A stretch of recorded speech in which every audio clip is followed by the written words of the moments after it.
First of all, I'm extremely hungover.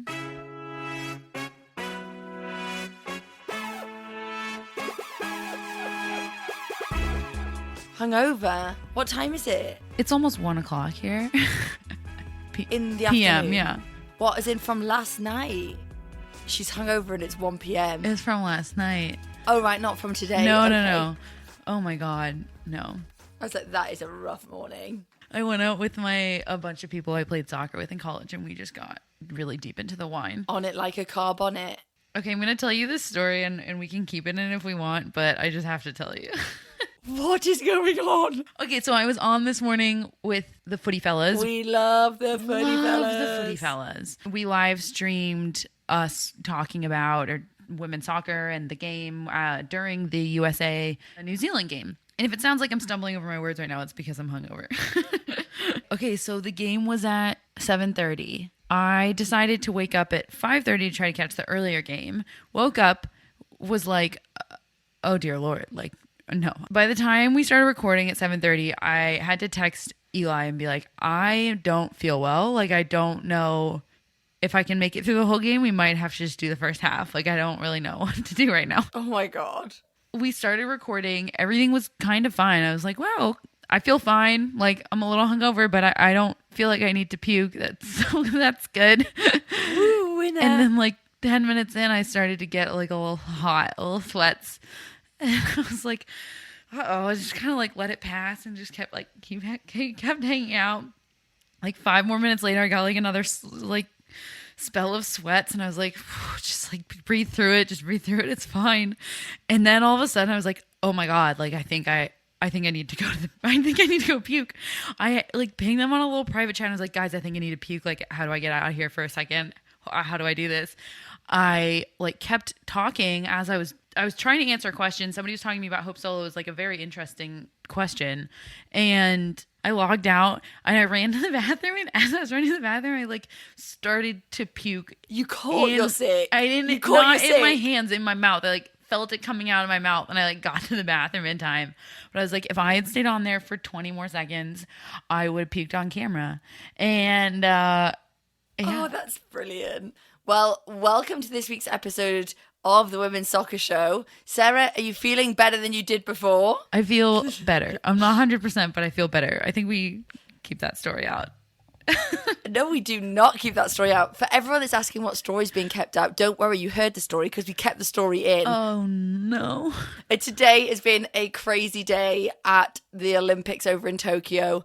We'll go through the results like we usually do. I'll start with the big game of the day, Netherlands versus Brazil, finished in a 3-3 draw. Ooh-wee! I can't wait to talk about that. GB played Japan and won 1-0. We'll get onto that as well, but I'm pleasantly surprised. Sweden versus Australia finished 4-2 to Sweden. They continue to rock with goals at this Olympics. That was a really terrible sentence. That's okay. We understood. But we're going to go with it. We're going to go with it. There's just a lot of goals in general at this Olympics. China played Zambia and they ended in a 4-4 tie. That's a lot of goals. That is probably my biggest shock of the day. I know like Zambia brought a good game against Netherlands in the last round, but wow, like, yeah, we'll get onto it. But woo! Canada versus Chile. Again, quite shocking. 2-1 to Canada. Yeah, and we'll leave you to say, you know, your piece because you've been waiting a few days to say this one. It just fell this way, okay? I didn't choose to say this, but the USA smashed New Zealand 6-1 today. And did you watch that whole game, or were you puking? Were you... I only missed about 5 minutes for the puking, and otherwise I was watching the whole game on live stream with the footy fellas. Although I have to say, it's a little hard to like get super, super into the game when you're live streaming also, because it would have been a boring live stream if it just been like the three of us watching soccer and being like, oh, that was a good pass. Or in my case, just like lying face down on my couch, just like drooling a little bit, trying to feel better. Do you know what? I think there'd be some people that'd be super into that live stream. Like, I'm just putting this right out there. We can make a little community of people who want to watch soccer hungover together, and we can just be face down on our couch drooling, grunting. I love this idea. We can call it Hangover Sundays. I kind of love it. And then like, everyone can join in. And we don't have to talk. So hold on. If it's YouTube, is it still out there somewhere? Oh, I think it's just up on their page for people to see. We'll post it on socials when we post about this episode. We will put the minute where you can watch me leave the live stream to go puke. To go puke. It's not going to be eventful, but at least you'll watch me quickly sign off and know what I was going to do. Yeah, but we love it. I will jump in straight in there, and I know that you are really tipping Brazil to be, you know, a contender for gold this Olympics. I must admit, like, I'm really surprised by the Netherlands-Brazil 3-3 draw result. Are you surprised by, you know, lots of goals, lots of action? Did it shock you? I absolutely have had Brazil picked as kind of like a dark horse after going through and seeing their bracket and thinking that they could handle two of their teams in the bracket. They could handle Zambia, they could handle China, and the Netherlands would be the test. But I was looking at it and thinking that their styles really aligned, and that maybe this could be a game that Brazil could take. Even with all of that, I was kind of shocked when this score came through. There was a moment where Brazil was up 3-2, and I was beside myself. Like, I cannot believe I was right.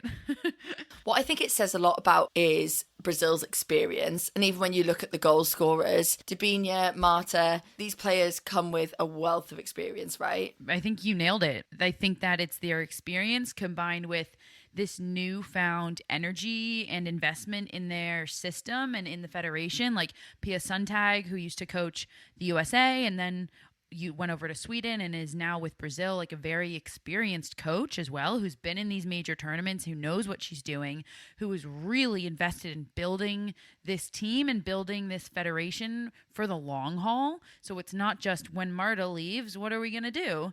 And I think it's all kind of coming together at the right time for them. And we saw them in She Believes, and we were saying when they played in She Believes, they look really good. They're kind of just a couple things clicking away from being really dangerous.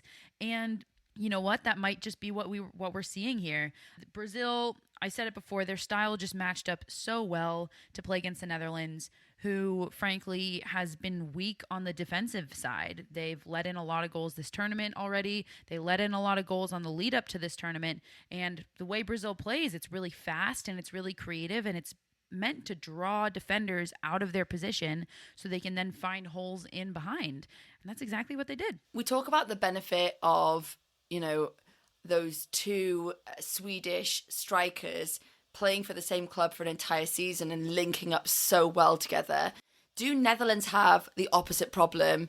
You look across the entire team, and really the only kind of link I can see is like the WSL link in the midfield with Jill Roord, with Daniel van der Donk, Jackie Grunen, but they don't play for the same club. They don't have the same link-ups that other teams have. I mean, look at the US Women's National Team. It's like littered with players that hang out with each other all the time. Do you think that makes a difference for the Netherlands coming together? Yes and no. I mean, yeah, that always makes a difference. But also the Netherlands players have played together as like an international unit for long enough that it shouldn't feel like they're playing with people who they're not familiar with, you know? So I don't necessarily think that that's a big enough factor. But I also feel like we're hanging our hats on saying the way we're talking about it feels like the Netherlands just lost to Brazil. The reality is they came out with a 3-3 draw. My big question coming out of this game was, does this mean Brazil is the real deal? Or is it kind of how we are talking about the Netherlands, that, you know what, they're not who they were in 2019, they're not who they were in 2018? Which one is it? I think like Brazil often get forgotten when you start listing those like the top teams in the world. When you think of like the Germanys, the Frances, the USAs, of course, the Netherlands, Sweden, you forget Brazil are considered, I think they're ranked number 7 in the world still. They still are one of the world's best teams, and the Netherlands are one of the world's best teams. So it's a really equal matching. I think the one thing that everyone always doesn't give to the Brazil is they keep thinking that those players are going to run out of steam. So they always go, oh, Brazil, they're amazing now, but they're screwed soon because Marta's going to retire at some point, and all of these top players. But they just keep going. Like Marta will never retire. She's like the Gianluigi Buffon of women's football. She's with us forever. She had a brilliant, beautiful, like Marta move today. And I was just like, oh my God, are we lucky to get to watch her play? She didn't just have a good move. She's having a great tournament. She's having a brilliant tournament. She's 2 games in a row now. She's been key for Brazil. Can I just say how amazing? I think the entire soccer world, no matter who would play them in this game, the entire soccer world would be ecstatic if Brazil won this and then Marta went out on top. Let's move on to the amazing game of the day, China versus Zambia. Before the game, what would you have predicted? I would have predicted China probably 2-0. Yeah, I would have said 3-0. Maybe 3-1 after their, couple of goals against the Netherlands. It wasn't, guys. They came out guns blazing. This was, again, a 4-4 draw. Zambia is putting goals away in this tournament. I really just want to spend a moment and call out Zambia. I wish we had noted this on the episode after the first day of games on Wednesday, but I want to note it now. Wednesday was Zambia's first ever Olympic appearance as a soccer team, and that was them scoring their first ever goal in the Olympics. And that's really exciting, so I just want to shout them out. Also, standout player so far of the tournament could be Barbara Banda of Zambia. She is the captain. She's 21 years old. She scored the hat trick against the Netherlands in their first game. She scored another hat trick today versus China. That, for the record, everybody, is a world record. She made history. It's never been done before that in a women's soccer tournament in the Olympics, somebody has scored a hat trick in back-to-back games. So made history there. It's just incredible to get to watch her play. She plays her club soccer right now in China. Who knows, maybe where we'll see her next, potentially. I don't know. I mean, she's having a standout tournament, and all eyes are on this tournament. So really just want to shout her out, and it's been really fun to watch her play for Zambia. I mean, these are also against countries that have really well-funded women's football schemes. Like, I just want to, take a moment to just pat Zambia on the back. That sounded really patronizing. I didn't want to say that. No, I know what you mean. You're saying, what they've been able to do with the fewer resources compared to some of these other teams in the tournament is absolutely outstanding. And it really does make you think, if they were given the resources of these other teams, what would we be looking at right now? And I know as well, if they managed to get out of the group and they draw USA, they'd thrive off that. I don't think they'd be like, oh, shucks, we got USA. I think they'd be like, oh, this is why we came here. We came here to play the big clubs. This is why we're here. So they'll thrive off it, and I wouldn't be shocked now from their first 2 performances if they managed to get a goal against USA, because they've got it in the tank. They can clearly score goals. They've proven that. 3 against the Netherlands, 4 against China. That is no small feat. They've scored more goals in this tournament total than the USA have scored in this tournament total. Moving on to another 2 top 10 teams playing against each other. Japan, who've fallen out of the rankings really over the last few years, and now ranked 10th in the world, against GB. And people are gonna properly slag me off because obviously I'm talking about the England ranking, but come on, it's 3 players off an England squad. Let's be honest. So it is 2 top teams. People are going, where's GB in the ranking, Helen? Where's GB in the ranking? They're not in the ranking. They're not in the ranking. It's a big question, though, because this is a different team. So, Helen, this was GB 1, Japan 0. Another goal from Ellen White, just consistent Ellen White scoring in major tournaments. Team GB is now 2-0. They will definitely advance. But the big question in my mind, and I'm going to guess in people who are rooting for GB's mind, not that I'm not rooting for Team GB, is this, are these 2 showings strong enough showings to make you feel like they can actually compete in the knockout round? I mean, they didn't score very much against Chile. They only beat Japan 1-0. What does this say? Or does this make you worried a little bit? This is why I love the second game of a group stage tournament, because you're with 3 other teams in a group and you have a performance against a team and then you think, was that good or was that bad? I don't know. Either that team's really pulled it out the hat, or we had a really sort of etchy, sketchy performance there. But knowing then that later on Canada took on Chile, and Canada, who I perceive to at the moment be at a higher level than the Lionesses as an example, and with a really quality coach as well in Canada, they won 2-1 against Chile. They scraped past Chile as well. And so that's given me real confidence. And then, of course, Canada and Japan ended in a draw. So I think just like really weighing it up in our group of death, as we call it, I really don't think that it's too bad. Breaking the game down, the first half, I was basically slamming my head consistently against a wall because it's really frustrating, and they are really frustrating. But one of the things that has really impressed me so far, and it's I think a Hegarisa trait, is that when we go ahead, it's really hard to score past us. So like our ability to score and then to protect our goal is really impressive. And in the 85th, 86th minute, I was quite chill. Like, and we're winning 1-0. On the Ellen White front, just anecdotally, you talked about her consistency. Ellen White is like she is at international level one of the greatest players that, you know, GB or England has seen. She scores for fun. She's, you know, World Cup, she was scoring for fun. She scored against Germany in that game that November, and, you know, we didn't look like scoring anything. She just produces magic. It was my dad who texted me and said, I've just looked up her stats and she's got pretty much as many international caps as she has league caps. Like, she's played as many fixtures WSL wise almost as much as she has for her country.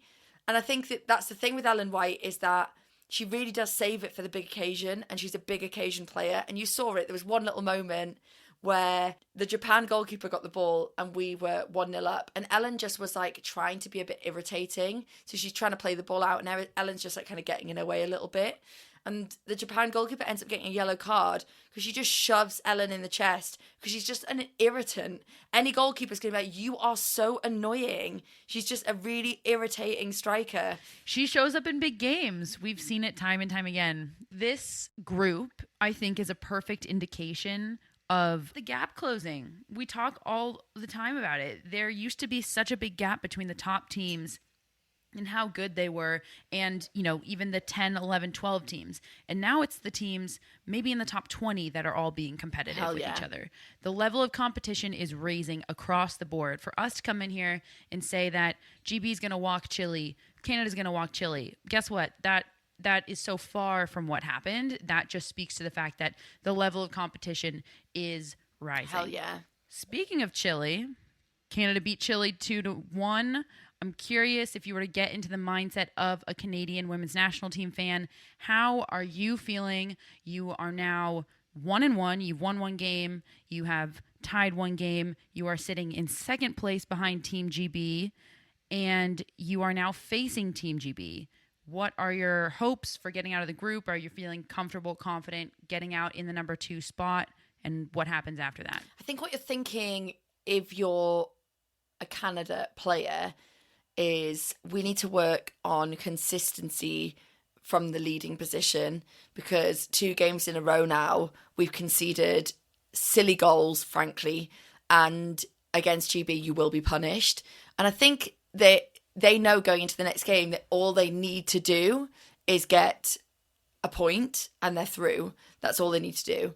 So they'll be thinking, I think, going into the next fixture, be consistent, don't make sloppy mistakes, and if we're able to counterattack and create something, then brilliant, we do that. I don't have this sort of US mentality of thinking that my team are going to win every game. I text my dad saying, I think GB and Canada are both, it'll be a really boring game. I think that both teams will come out going, we're just glad to be getting out the group, frankly. So let's get a point. For GB, it'll be let's rest Lauren Hemp, let's rest Lucy Bronze, let's rest Ellen White, and let's try and relax into our football a little bit more and try and grab a win. But I don't think that they'll be putting all their pressure. I think Canada will be the same. And I think the next fixture could be quite a boring one, frankly. That's a little dangerous, though, because if you're Team GB and you're like, well, I'm going to chill out, I'm already advancing, and Canada comes out full force and is like, screw this, we want the number 1 spot, we're going to take it to you. All of a sudden, Canada is sitting with 7 points, advancing first, and Team GB is advancing number 2, and maybe doesn't have the same kind of confidence and momentum going into the knockout round.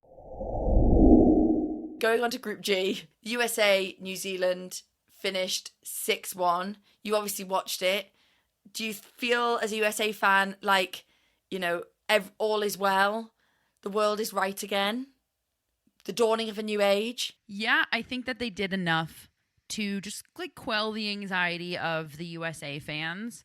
I think, though, that these first two games, specifically the first game, has been just an eye-opener for everybody in the U.S. and kind of to the point that we were just talking about competition levels. Like, everybody, I think, assumed that the U.S. would have a really easy run at this entire tournament, basically. And that's simply not the case. And it's frankly was never the case for the U.S. in 2019, as easy as they made it look. You know, the competition is high enough in that this is anybody's game. So I think that the team played well enough to quell any kind of anxiety. And I think that nobody is necessarily concerned that we're not going to make it out of the group stage. But with that being said, everybody's kind of like, okay, buckle up. Like, I hope that we win each game now. It's no longer okay, when are the finals? It's like, okay, buckle up. Here we go. We'll take it one game at a time. Did I say that all right? No, that makes complete sense. And I think that resting on your laurels can actually be a little bit of a dangerous place to be. And I think a lot of USA fans maybe were in that place. But humbling can be a really good thing and a really brilliant thing, especially this early in the tournament, because, you know, losing one game in a group stage isn't game over. And it certainly isn't game over if you're the United States. I know we're going to come on to Sweden versus Australia in a minute, but I actually think that US versus Australia game could be one of the games of the tournament because they're both still in it. So they're both with 3 points. Absolutely. Sweden took Australia, crushed them like they crushed the U.S. essentially, although Australia, I would say, did a lot better than the U.S. did against Sweden. I will say that. Sweden won only 4-2 against Australia. For me, there's two top storylines coming out of this. And number one is just that Sweden is absolutely, without a doubt, the top team in this tournament so far. They have proven that they are playing the best soccer out of any team in this tournament, out of all 12 teams. The second is, for me, sadly, it's the same story for Australia that it seems to be in every major tournament. Like, and this is for me why they come in and everybody thinks that they're going to do pretty well. And then they end up kind of falling short of where everybody thinks they will fall or wants them to fall. And it's because they don't have a goal scorer aside from Sam Kerr. And Sam Kerr cannot carry a team that lets in a bunch of goals per game against teams that score 4-5 goals a game. Sam Kerr cannot put up those numbers. She can't score 5-6 goals to beat a Sweden. Either Australia needs to lock down their defense and allow Sam Kerr's 2-3 goals per game, which, by the way, is absolutely fantastic. And for her to be able to keep up a 2-3 goal per game average for this tournament is absolutely insane. But Australia has two choices. They either need to lock down their defense further so that they can win games not scoring a bunch of goals, or they need to add more goal scorers because Sam Kerr, in my opinion, it's the same story every year, is kind of left alone. I couldn't agree more with you in terms of the reliance on Sam Kerr. But I think the thing that's the most shocking, which makes me think it's an infrastructure issue, is that you look across this squad. I'm just going to give you an example. Hayley Raso, Caitlin Ford, Chloe Lagazzo, Alana Kennedy, Ellie Carpenter, Steph Catley. Like, these are experienced first team players for their club. And I would defy any women's football fan to list as many players that are that level for New Zealand, for China, for Zambia. This is a top quality international team, but Australia seem to have this pin up for Sam Kerr that she's the hero, the savior, and it just becomes impossible. It's like the Leo Messi Argentina syndrome, where I'm saying that after they've just won a major tournament, but for years they've just been so reliant on him, and it's you've got Sergio Aguero, you've got other players that are class, and I think that's maybe one of the big problems, and you're spot on. They are too reliant on Sam Kerr, but I don't think they need to be. You were saying about forwards. Caitlin Ford, for instance, she's a first choice player playing in that Arsenal team. Absolutely. Maybe she's not going to score the number of goals that Sam Kerr scores, but she is a creator. She creates opportunities. She gets a ton of assists. She plays the number 10 for Arsenal, for crying out loud. I think your point is is spot on. Like, they don't have to be doing what they're doing, and potentially if they change their game plan, things might pan out a little bit differently. And I think as well, Sam Kerr is quite humble. She comes across quite like a humble kind of character, and I think she'd just do what the boss told her to do. I rumor has it that she's like a brilliant person to be in camp with, and she's a brilliant person to be training with because she's like a really wonderful spirit. She's a good laugh, and she's a real team player.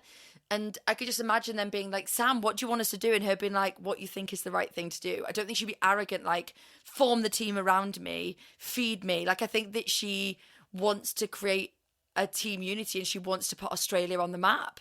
Absolutely. I think of all things, she wants to put Australia on the map, and you can kind of see it weighing on her each tournament as they continue to not do as well as she wants them to do. And I totally agree with you. Playing devil's advocate, Sweden are, as you say, the best team in the tournament so far.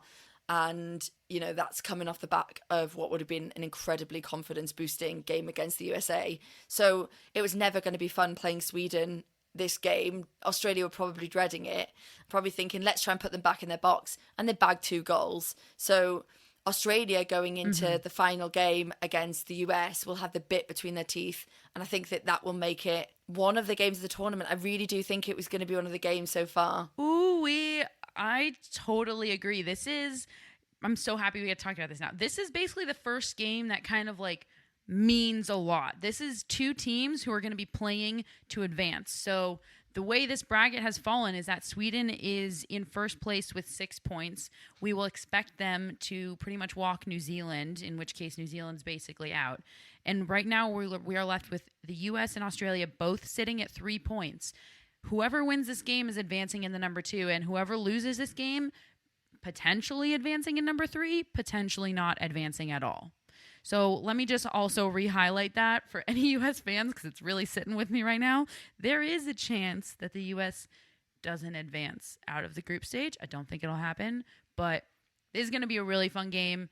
These teams know each other really well, too. Like, personally, a lot of Aussies play in the NWSL, and they all know each other very, very well. So it's going to be a really fun one. You mentioned that this was going to be the game. I agree with you. This is going to be the game. But the other group, obviously, where it still rides on the last fixture is the Netherlands and Brazil are tied at the top, with Netherlands just going ahead on goal difference. Netherlands will be meeting China in the next round, and Brazil will be meeting Zambia in the next round. So both of those, it still means a lot. And China and Zambia will want to grab points because the third place, highest scoring points team will go through. And that could easily be China or Zambia with a 3-pointer. So it's not over until it's over. It's not over till it's over, people. I think Brazil-Zambia could be a wild game. Oh, heck yes.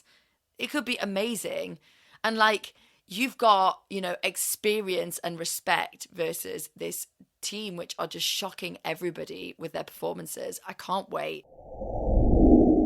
So on to our predictions. I'm feeling good today. I'm feeling good.